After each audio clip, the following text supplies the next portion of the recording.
जय हिंद, जय महाराष्ट्र। नमस्कार दोस्तों। काफी अरसे बाद कड़वी सच्चाई की बात फिर से आपके सामने लेके आ रहा हूँ। अंत तक जरूर देखिए, कुछ आंकड़ों के द्वारा ये प्रस्तुत किया जाएगा और अगर अच्छी लगे तो शेयर जरूर कीजिए ताकि लोगों की आंखें खुले। गत 2 या 3 दिनों में जो मोदी जी ने हमारे लिए आह्वान किया है, ना कि जबरदस्ती, किसी से जबरदस्ती नहीं की, आह्वान किया है। भारतीय वासियों को, सारे भारतवासियों को आह्वान किया है कि आप अपने आप पे कंट्रोल कीजिए। सोना खरीदी करने पे, खाद्य तेल का उपयोग करने में, डीजल और पेट्रोल में और विदेशी यात्रा के लिए 1 साल के लिए कंट्रोल कीजिए। हमारे पास कुछ कमतरता नहीं है, सब चीजें मुबलक है, बहुत सारी है, भंडार भरा हुआ है। विदेशी मुद्रा भी करीबन 650 अरब डॉलर की हमारे पास रिजर्व फंड में है। उसके बावजूद ये आह्वान क्यों किया है? कुछ कठिन समय, मिडल ईस्ट में कुछ होने वाले वाकये जो आज बहुत ही एक एटम बॉम्ब के यानी कि टाइम बॉम्ब के ऊपर खड़े हुए हैं। कभी भी कुछ भी हो सकता है। अमेरिका और ईरान का युद्ध अगर फिर से हो गया तो जरूर ये तकलीफ हमें भारत में भी आने वाली है और उस तकलीफ में हम सुरक्षित रहे, इसीलिए ये आह्वान है। ऐसे आह्वान पहले भी किए गए। 2013 में चिदम्बरम द्वारा, इंदिरा गांधी द्वारा भी एक बार आह्वान किया गया था कि सोना कम से कम खरीदी कीजिए, 1 साल तक तो भी उसको टाल दीजिए। क्यों? तब तो कोई लड़ाई नहीं थी, कभी कुछ प्रॉब्लम नहीं था, लेकिन हमारे यहाँ पे रिजर्व फंड का बहुत प्रॉब्लम था, तभी वो आह्वान किया गया था। लेकिन आज वैसा कुछ प्रॉब्लम्स नहीं है।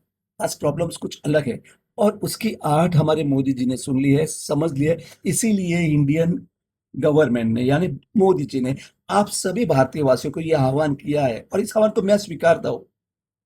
जबरदस्ती जबरदस्ती नहीं है, लेकिन फिर मैं स्वीकारूंगा क्योंकि मुझे भारत के ऊपर और भारत के पंतप्रधान के ऊपर विश्वास है कि वो कभी गलत नहीं करेंगे।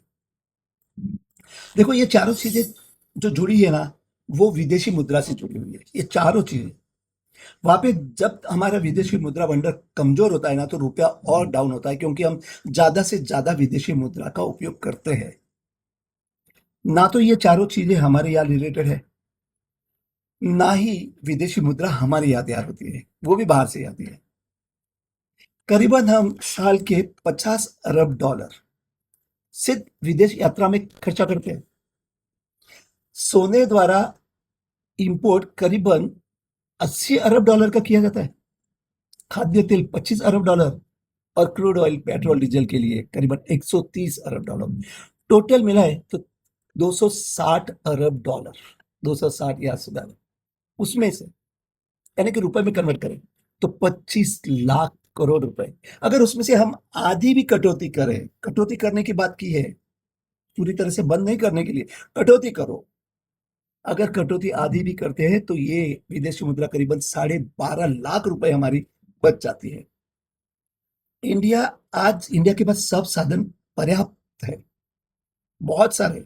लेकिन आने वाला समय कठिन न हो, इसीलिए आह्वान है। लेकिन कुछ गुमराह करने वाले उस विपक्षों के बहकावे में मत आइए। आप खुद सोचिए, आंकड़े जो मैंने बताए उसके ऊपर गौर कीजिए और फिर फैसला कीजिए। मैं इस आह्वान को स्वीकार करता हूं, आप भी करिए। सिर्फ 1 साल की वक्त, 1 साल विदेश यात्रा डाल दीजिए, 1 साल सोना कम से कम कर दीजिए। जय हिंद, जय महाराष्ट्र। नमस्कार।